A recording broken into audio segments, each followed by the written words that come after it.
नमस्कार, मैं Pranjal Mishra, assistant professor, government law college Bundi. इस अपकृत्य विधि की इस क्लास में मैं आपको अपकृत्य विधि में मानसिक तत्व, मेंटल एलिमेंट्स इन टॉर्ट के बारे में चर्चा करूँगा। इससे पहले हमने अपकृत्य विधि की परिभाषाएँ पढ़ी, अपकृत्य विधि की प्रकृति के बारे में चर्चा की, अपकृत्य विधि के दायित्व के बारे में चर्चा की। तो अब इस वीडियो में हम अपकृत्य विधि में मानसिक तत्व यानी कि जो अपकृत्य करता है उस व्यक्ति की में जो मानसिकता है, उस मानसिकता को कैसे जांचा परखा जाए कि वो किस उद्देश्य से कार्य कर रहा है और उन तत्वों का क्या अपकृत्य विधि में महत्व है, इसके बारे में हम चर्चा करेंगे। अपकृत्य विधि में चर्चा करने से पहले हम थोड़ा सा आपराधिक विधि के बारे में जानकारी लेंगे कि आपराधिक विधि में क्या है। आपराधिक विधि में अपराधी का अपराध, उसके दायित्व कृत्य एवं मानसिक स्थिति दोनों को ध्यान में रखकर तय किया जाता है। और मानसिक तत्व जैसे हेतु, आशय, विद्वेष, दोष, बेईमानी, इन आदि चीज़ों का अपराध के प्रवृत्ति में, अपराध के घटित होने में उसको तय किया जाता है कि क्या अपराध हुआ है या नहीं हुआ है। तो इन्हीं सभी चीज़ों को अपकृत्य के अंदर भी क्या योगदान है, क्या अपकृत्य विधि में या अपकृत्य निर्धारण में इन चीज़ों का कोई महत्व होता है, इसके बारे में हम चर्चा करेंगे। क्योंकि अपकृत्य एक सिविल अपराध है और तो इस के लिए सिविल प्रक्रिया अपनाई जाती है, जबकि अपराध एक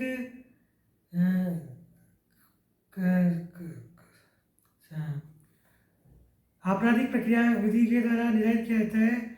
उसमें एक पक्ष का राज्य होता है और दूसरा पक्ष का जो प्रतिवादी के रूप में अपराधी होता है, और उसके अपराध की दंडात्मक कार्रवाई राज्य के द्वारा चलाई जाती है।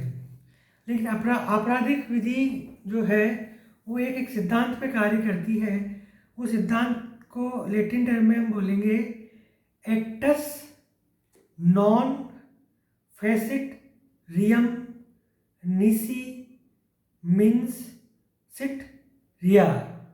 मैं एक बार दोबारा से दोहराऊंगा, acts non face it रियम निसी mains seat रिया। यानी कि जब तक मन दोषी नहीं होता, कोई भी कार्य स्वयं दोष युक्त नहीं होता। यानी कि जब तक मन में कोई दुर्भावना या दोष या मानसिक रूप से विद्वेष अगर मन में है तो ही वो कार्य दोषी की श्रेणी में आएगा, नहीं तो वो दोषी नहीं कहलाएगा, वो कार्य दोषयुक्त नहीं कहलाएगा।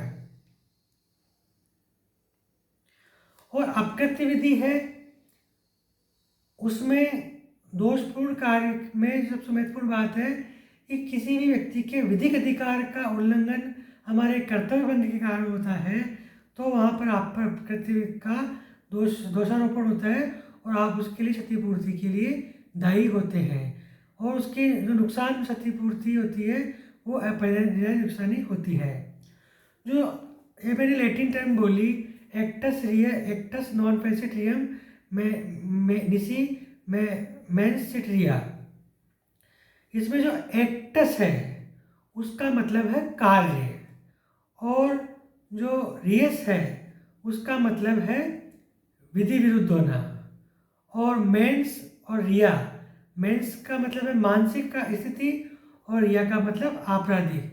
ये चारों चीज़ें यानी कि एक्टस रियस और मेंस रिया, कार्य हो जो विधि विरुद्ध हो और मेंस रिया यानी कि मानसिक स्थिति हो वो आपराधिक हो, ये चारों चीज़ें मिलकर अपराध घटित करती है। तो क्या इन चारों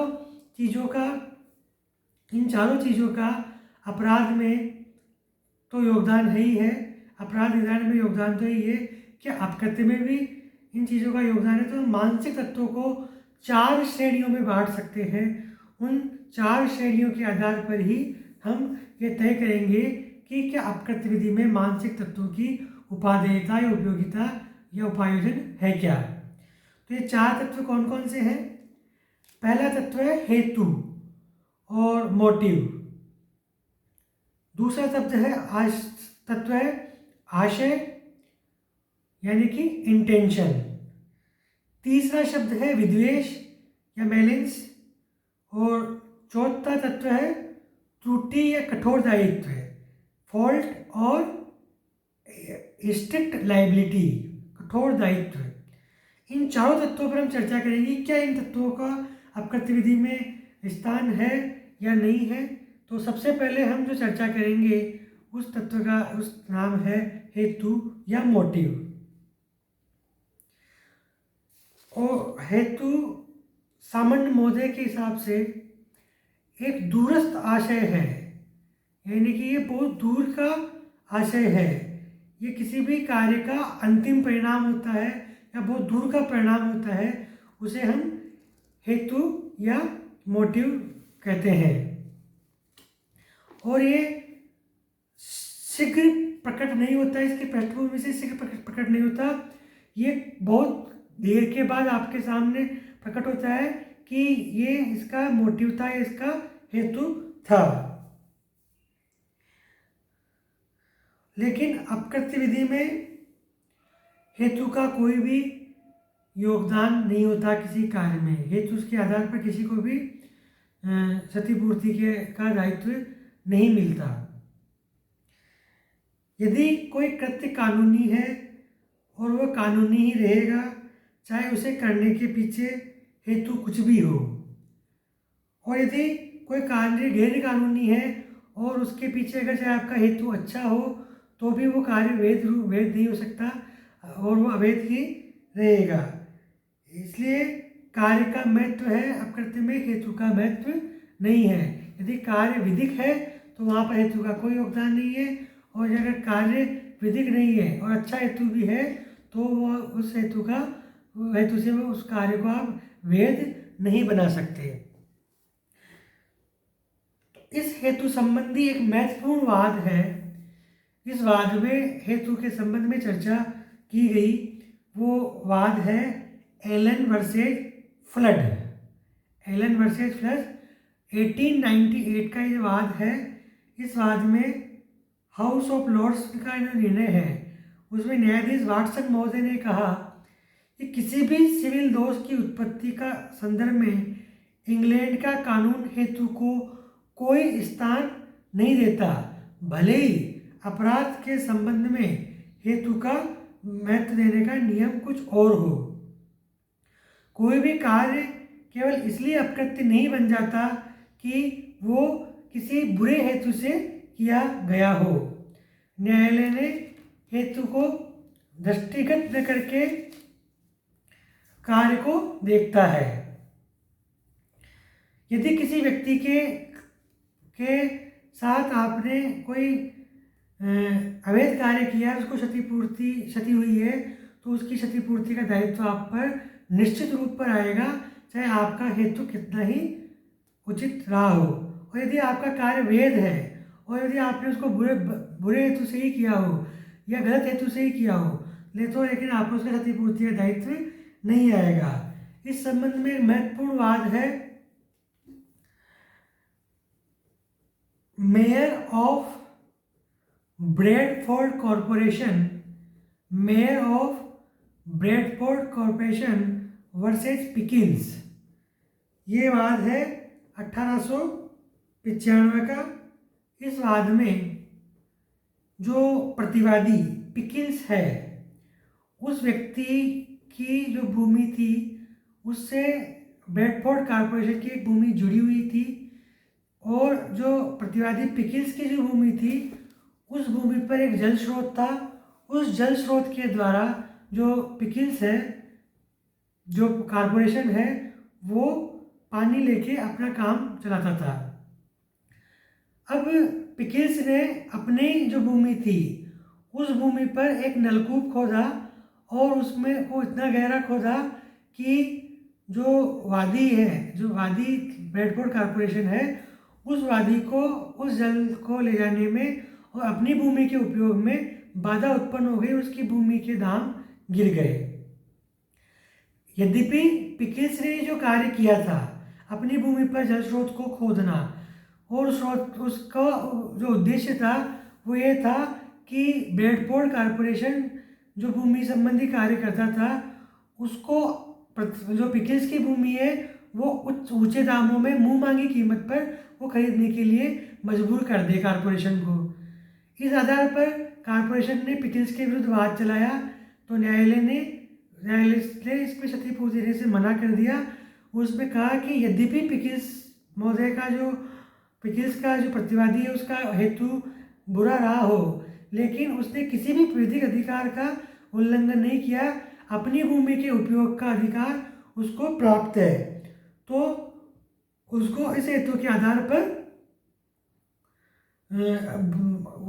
दोष की सिद्ध नहीं किया सकता और उसको किसी प्रकार की क्षतिपूर्ति के लिए बाध्य नहीं किया जा सकता। अब इसी तरीके से हम देखें कि भारत में भी इसी संबंध में एक वाद है, Vishnu Joshi Vasudev versus TLH Smith Pierce. Vishnu Vasudev Joshi versus TLH Smith piers.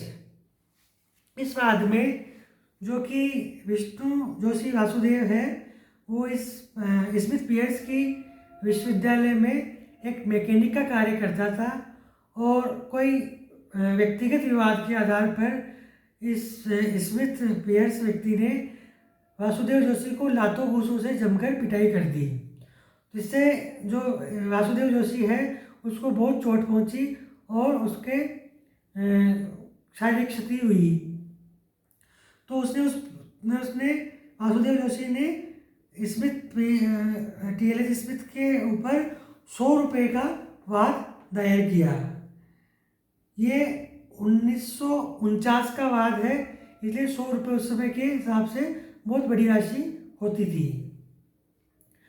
तो न्यायाधीश महोदय ने इसमें तय किया, प्रतिवादी ने अपना पक्ष रखा कि मेरा जो मारपीट का उद्देश्य था उसमें कोई बुरा हेतु नहीं था, ये व्यक्तिगत आधार पर कहा सुनी के आधार पर ये मामला हुआ, तो मैं कोई क्षतिपूर्ति का दायी नहीं हूँ। लेकिन न्यायाधीश ने यहाँ पर वासुदेव जोशी को क्षतिपूर्ति के लिए योग्य माना, उसको 100 रुपये की क्षतिपूर्ति का दिलवाई गई।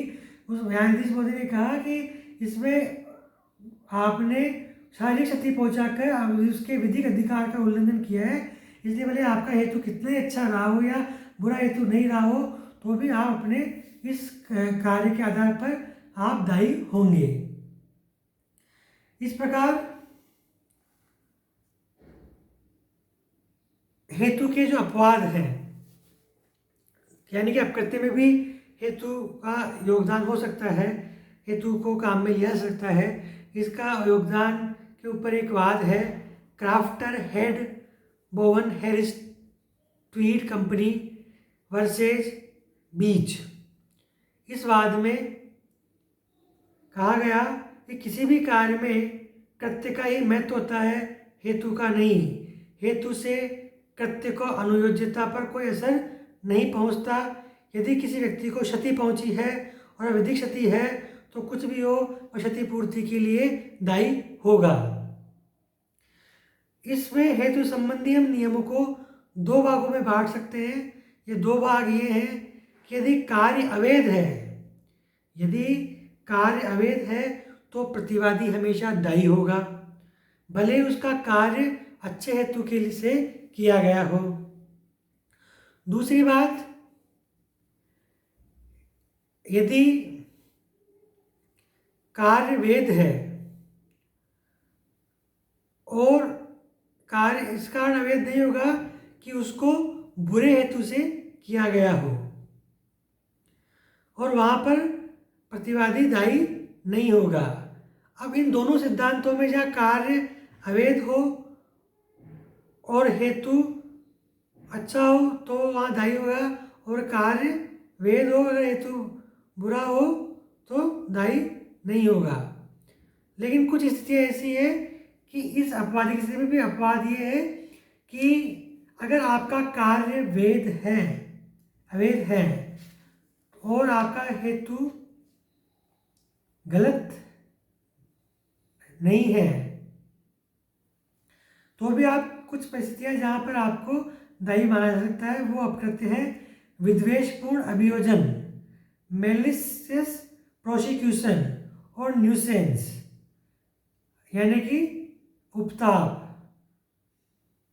षड्यंत्र, कॉन्स्पिरेसी, और आपका कार्य वेद हो तो उसमें आपके मानहानि के रूप में भी उसमें आपको दायी बनाया जा सकता है। यदि आपका कार्य वेद है लेकिन फिर भी अगर आपका हेतु बुरा है तो आपको दायी बनाया जा सकता है। तो इस वीडियो में हम अब इतना ही पढ़ेंगे।